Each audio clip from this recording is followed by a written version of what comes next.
Hi, Steve Gordon here, your friendly neighborhood Petaluma carpet repair expert.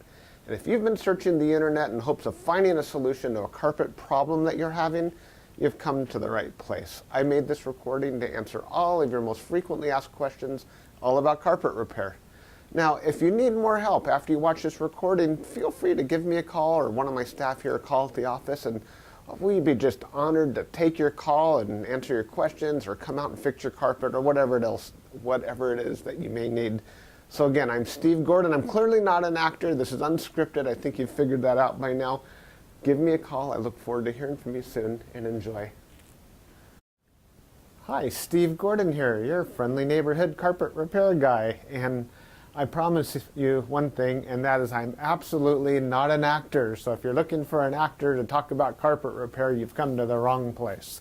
But if you want to know about carpet repair, whether it be carpet stretching, patching, Berber carpet repair, commercial carpet repair, transitions between your carpet and a floor, maybe your stairs need repaired, a seam could need repaired, or a few other things, well, in that case, you have come to the right place, because I'm going to talk to you about that, and I'm going to try to answer as many of your most frequently asked questions as possible. And before I get to that, I am going to talk to you a little bit about our guarantee, how to get an estimate, the bid, and a couple other details. So, I hope you enjoy my recording, and please be patient with me because I don't have a script. I've got a dozen notes here to go off of, and it's just going to be right off the top of my head, and try to really just answer all the questions I can ahead of time so that you have a little bit of education when you call us, and I certainly hope you do. So first, I'd like to talk about the guarantee. When you call us, you're going to get a 100% unlimited, unconditional lifetime labor guarantee. And what I mean by that is that either you or your carpet or both are going to be completely, absolutely, and thoroughly worn out before you ever have to pay to have that carpet fixed again. So again, 100% unlimited, unconditional lifetime labor guarantee, that's forever.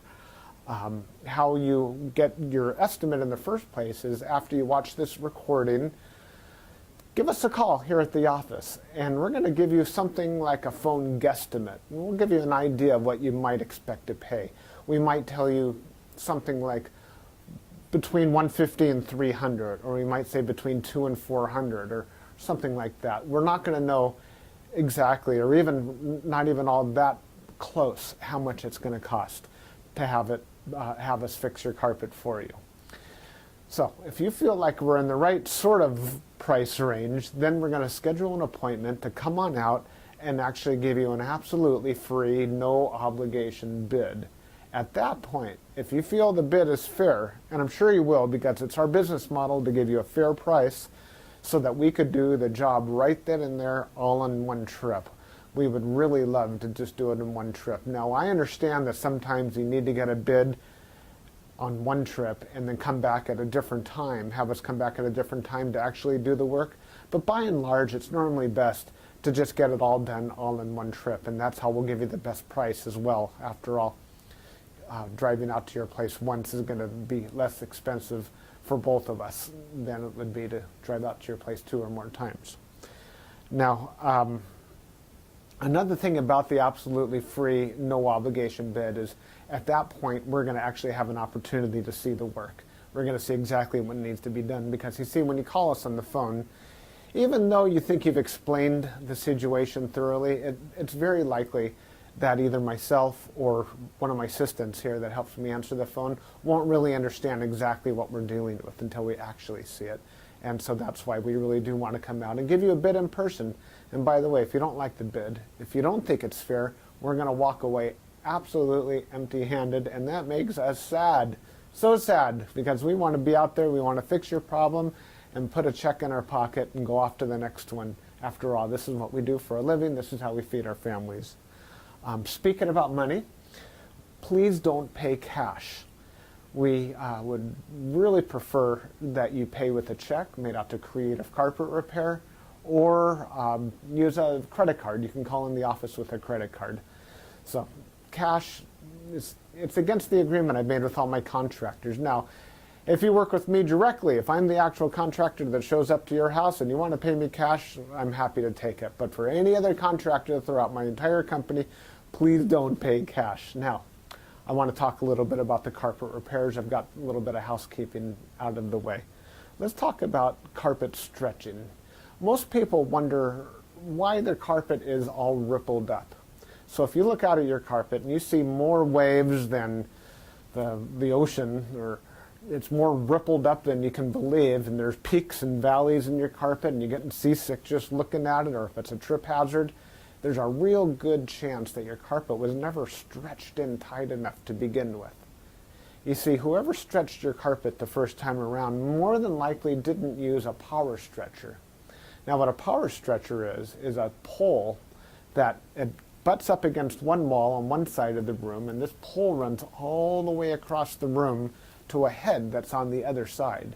And when we push down on this handle, the carpet gets stretched, and it gets stretched so tight that we have no doubt at all that we're going to be able to live up to that unlimited, unconditional lifetime waiver guarantee. That carpet will never ripple up again. You have my absolute word of honor on that. And if I'm wrong, we'll do it again for no charge at all. When we stretch carpet in a room, it's always best to have the room completely empty.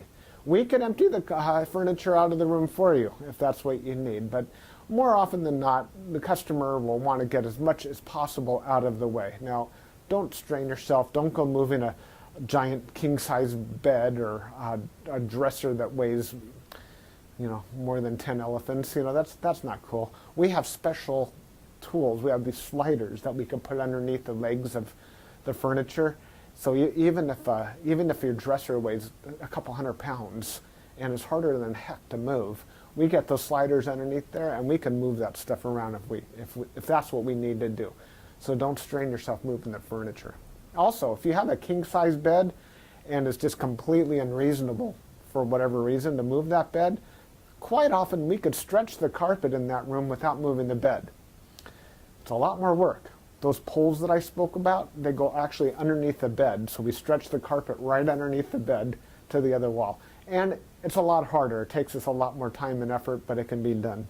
So that's a little bit about carpet stretching. We use a power stretcher. We don't just kick it in with our little Susie Homemaker little knee kicker, and it leaves a little bit of extra carpet at the end. We cut off that excess, and you'll see how much carpet we cut off when we're done. We throw it in a bag, and we tuck in the carpet along the edge, and boy, life is good. It looks so much better.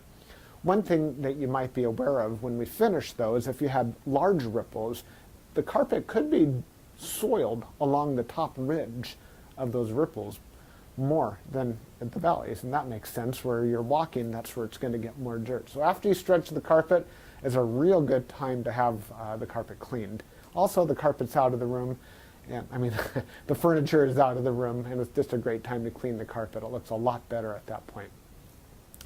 Mind you, like I said, this is unscripted, so I'm just going to talk to you about carpet repair. Now let's talk about Berber carpet repair for a minute. Berber carpet repair has rows. Well, Berber carpet has rows.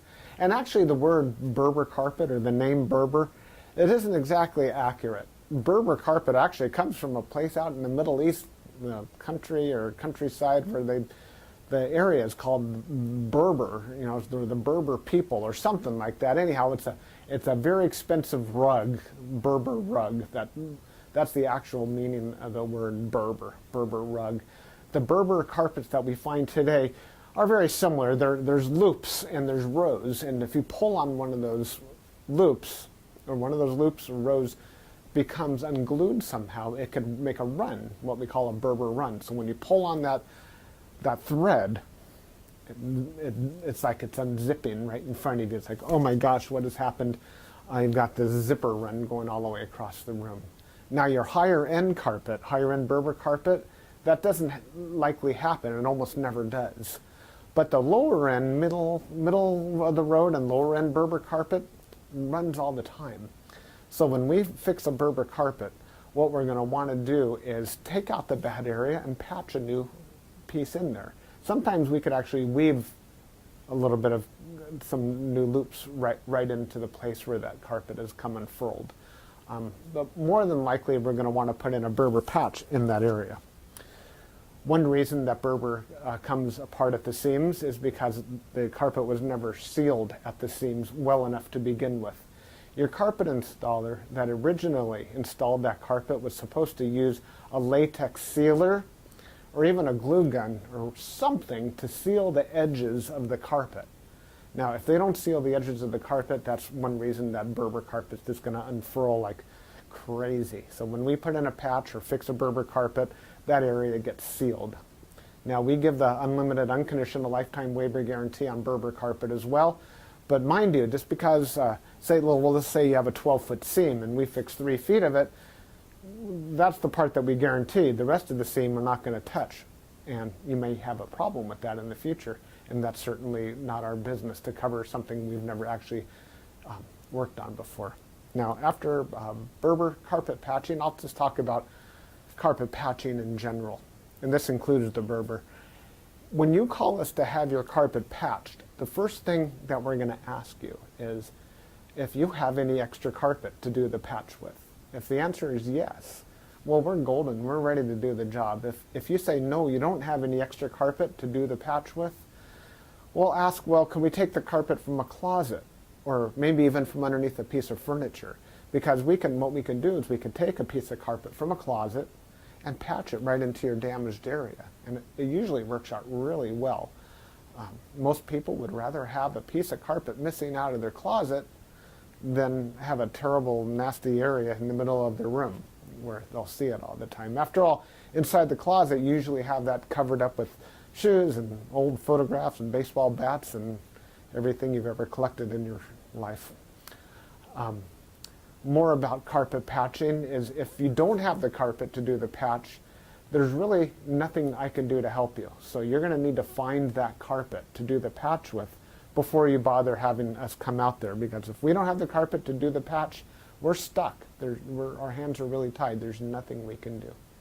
Now, you're probably wondering how the patch is going to look when we're finished. It's real hard to say, especially in a recording like this. So just between you and me and a million of our closest friends here watching this recording through time, that patch is likely to be visible. You see, if you take a piece of carpet that's never been walked on, it's never been soiled, it's never seen the light from the window coming in so it hasn't faded out, and you take that brand new looking type of carpet or piece of carpet and patch it in to an area that has been worn, it has been soiled, it has been faded out by the sunlight, well, certainly you're going to see the difference between the new carpet and the older carpet because it's patched right in the middle there. Certainly it's going to look a lot better than the situation you probably have right now, but patches are visible. Another reason a patch might be visible would be because, well, thick carpet, thick nap or plush carpet hides the seams quite well. Short nap carpet, like a Berber carpet, for example, or any of the commercial type carpets, they're very short nap. They show the seams far more.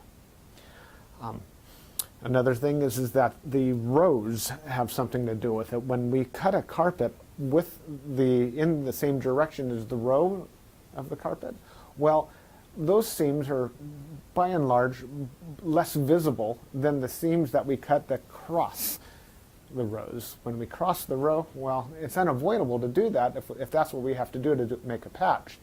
And those seams stand out a little bit more than the ones that go along with the rows. So carpet patching, that's what we specialize in. We could absolutely do that for you. Have the carpet available for us, and we also back up our patches forever, just like everything else, just forever and ever and ever. That patch will never come up. After patching, well, we could talk a little bit about pet damage also when we talk about patching. If you have an animal, a dog or a cat, or I've even seen where it's been a bunny or a few other animals that have actually gotten locked behind a closed door. What'll happen is they'll get that separation anxiety and they'll try to dig their way out and they'll just rip the heck out of the carpet. That's one of the main reasons we'll do carpet patching. If that's the case, well, certainly it's just like any other patch. You supply the carpet, we'll put it in. However, if that animal didn't tear up the carpet, if they actually urinated on the carpet, there's a whole other thing we can do about that, and I'm going to need your help for that. what we'll do is we're going to ask you to go to the pet store or go online and buy twice as much of a product as you think you're going to need, maybe 4 times as much, to actually kill the odor. Now, the product I'm talking about is actually an enzyme, and what we'll do is we'll pull back the carpet, we'll remove the padding, clean the floor, and you'll pour this enzyme onto the floors underneath it all. And that enzyme will eat up all the proteins that contribute to the smell of the urine in your carpet. Then we'll put in new padding, and you'll pour that enzyme cleaner all over the backing of the carpet as well at that time. I'll reinstall the carpet, and then one more time we'll use that cleaner and we'll just soak that area of the carpet with that enzyme one more time. And that's likely to kill the scent altogether. That smell should be completely gone. If not, it's probably because your animal found another place that you don't even know about, and I'm sorry about that. There's nothing we could do about your animal. Now that we've spoken about pet damage, I like to talk about carpet to floor transitions. A lot of people call us because they put in a new floor. Maybe it's a tile or a wood floor, and their carpet now needs to be finished along that edge. More often than not, we don't need to put in any kind of metal there. There's a lot of different types of situations where you do want a metal. If you have an apartment building and you want the carpet to last a long time between the carpet and, say, for example, a linoleum floor, we could put some metal there. There are flat metals. They're the type of metals that they're called, I've called them beat-down metals before. I'm not sure exactly what they're called. Beat-down metals, they're golden, they're silver, and the carpet goes right in there and it gets hammered down. Gives a nice clean edge, and it protects the edge of the carpet for a very long time. But if you're like most homeowners, that's not why you're calling us for a transition. You're calling for the transition because you just put in a nice marble or travertine floor, or maybe a wood floor. And so what we'll do with that is we're going to pull back the carpet and put in a new tack strip right up alongside that floor. Now that floor is going to be holding the place as if it were a wall. So here's your floor, here's your tack strip right in front of it. We're going to pull the carpet over that tack strip and tuck it in right there. So all you're going to see is a nice smooth transition between the carpet and the floor. Now, many times when you put in a new floor, it's important to put in some work into the subfloor underneath, and that might include using hardy backer or some other type of material that raises the floor up even higher than it would have been. So let's just say, for example, you've got a 1/2 inch new tile and another 1/4 inch of underneath there of a hardy backer, or it could even be more. It could be 3/4 of an inch altogether, or even more, that is higher than the carpet. That's extreme. It's usually not that high, but let's just say it is. If we just bring the carpet up and end it right there, well, you're going to stub your toe against that thing. You're going to be cursing to holy high heaven every time you do that. It's just not fun at all. Trust me, it's not. You'll understand if you ever do that. What we're going to want to do in that case is one of 2 different solutions. We're going to do 1 of 2 solutions. One is we can pull back the carpet quite far and use a product like a Fix-All, which is a very fine cement type product. And we're going to feather in a nice ramped area, so we raise the level of the floor slowly up to meet it. What's great about that is the floor and the carpet will be at the same level, then you won't stub your toe. What's not so great about that is when you're walking up that little ramped area, well, you feel like you're walking uphill. There's really no way around that I know of outside of pulling out all your carpet and floating a whole new layer of concrete, self-leveling concrete on the entire concrete floor underneath. That's a lot of work. It's possible that would be the perfect way to do it if I were working on a $10 million home in Beverly Hills. That's probably what I would be doing. I would be raising the entire floor to be level with, so the carpet could be level with the floor. But here in the real world, what we'll normally do is rise it up with some Fix-All, or we could do it even easier. We could use shingles, cedar shingles. Cedar shingles are about that long, and that makes a nice little ramp up, and it normally works just beautifully. It's quick, it's easy, we can get it all done in one trip. So we're going to raise the level of the carpet right up to the level of the floor, and you're just going to be happy as can be about that. Some transitions are round, curved. Other transitions could be squared. There's 100 types of transitions out there. And if you look on the internet under carpet to floor transitions, you're going to see a lot of examples. Perhaps even on my website, you can see some other examples. And so when you call us, you can explain what you're dealing with, and that would help us with the program here. Stairs. So, do you have a problem with the carpet on your stairs? I did a job like this just today, where the cat had actually torn away the corners of almost every stair all the way up the stairway. The lady was not happy about this. My solution to this was that, well, first of all, I asked her, do you have any extra carpet? And the answer was yes. You can take the carpet out of a closet. And I told her, well, you're going to have carpet missing out of a closet. And she said, well, that's fine. You can put this carpet in the closet. So she had something that didn't match at all. And she didn't mind because, well, she just didn't care that the carpet in the closet didn't match halfway through. So I took the carpet out of the closet, and the first thing I did is I completely replaced the first two stairs, because after all, the first stair or two wears out faster than everything else anyhow, and those first two stairs were pretty trashed. Instead of just fixing the little corners, just replace the entire stair if you can. It'll make a world of difference to have something new there. With all the rest of the stairs, I just did these little bitty patches all the way up one side and all the way down the other, and it was just beautiful. I think it gave her probably another 10 years of life to her carpet to fix those stairs. Another thing you could do with stairs, what some of my customers have done, and I love this idea, is replace the entire stairway by, well, let me back up a little bit. Let's just say you have a 3 or 4 bedroom house, and it's the same carpet throughout the entire house, and your stairway is pretty much in the middle of it all.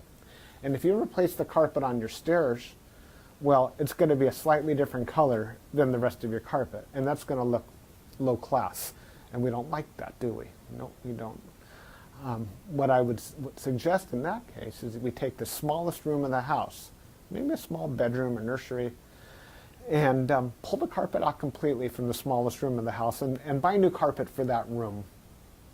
Then we have maybe a 12 by 12 piece of carpet, and we can replace the entire stairway with that carpet. That way it matches the entire rest of the house except for that one room. That'll easily save you $4,000, $5,000, $6,000, $7,000 right there.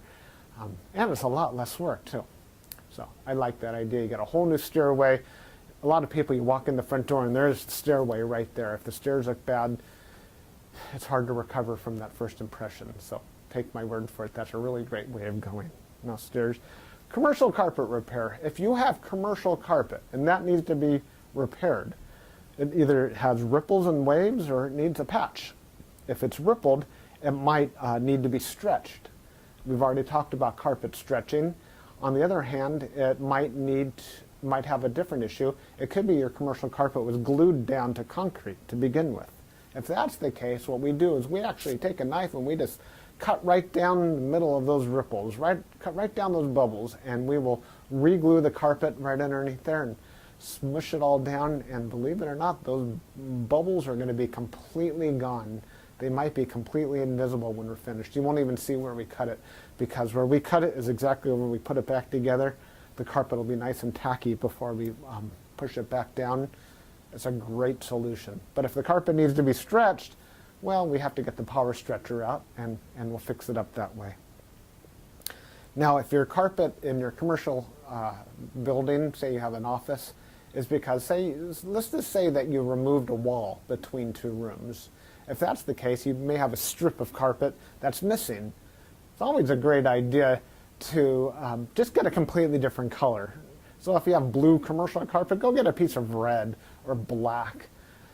Just something completely different, because a patch going all the way down through the middle of the room that's just a little bit off, it looks low class again. But if we put a strip of red down the room, or burgundy or black, people walk in and they go, oh yeah, these people have got some class. They got a decorative idea. So that's just my opinion. Use a completely different color if it's something goes all the way across the room. Now if it's just a patch, a small patch for whatever reason, and you have a little extra carpet, we can always patch it in with whatever you have. Seam repair. Good news and bad news. The good news about seam repair is that we can make your carpet so the seam doesn't keep getting worse. The bad news is that if it looks bad now, it's probably not going to ever look good again, regardless of what we do to it.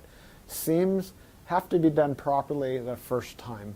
You see, when we seam a carpet together before it's installed, we'll use a straight edge and we'll cut down both sides of the carpet, and then we're going to seal the carpet on both edges, and then we're going to seam it together, and it'll be perfect. When it's completely cooled down, then we stretch it in. If we go back and try to open up the seam and cut that carpet off and try to bring it together, the chances of it ever looking better are right around 0. So I'm sorry to tell you that your seam repair, we can make it possibly look a little bit better. We can make it stop getting worse. We can make it not be a trip hazard any longer. But don't have your expectations too high when it comes to seam repair. The last thing I want to talk about is flood damage. Now, if you're watching this right now and you've got a flooded out carpet, you are in a world of hurt, and I'm sorry. The first thing I would do if I were you is probably have about 3 fingers of scotch.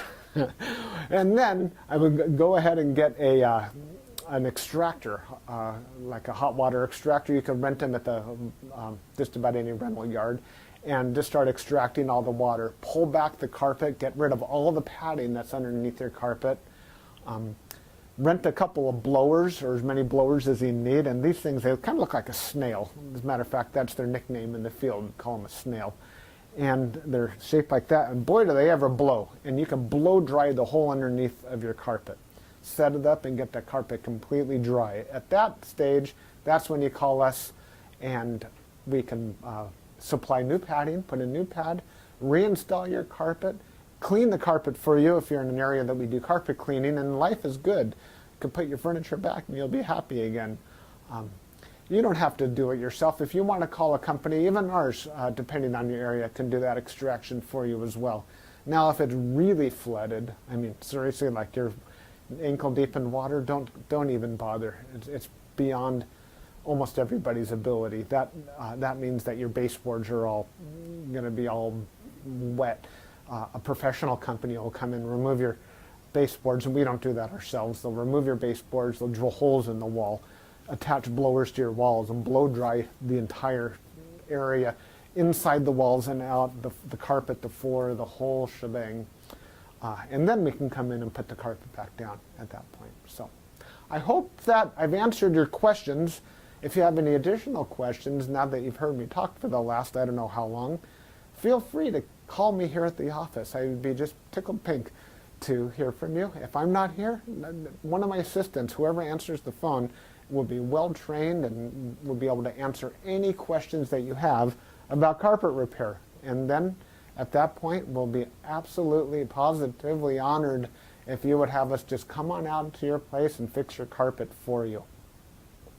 And that's all I have to say. Again, I'm Steve Gordon, and I promised I wasn't an actor, and by now you believe it. I'm a carpet repair guy, and I'll be looking forward to hearing from you, so please call me. Thanks. Bye-bye.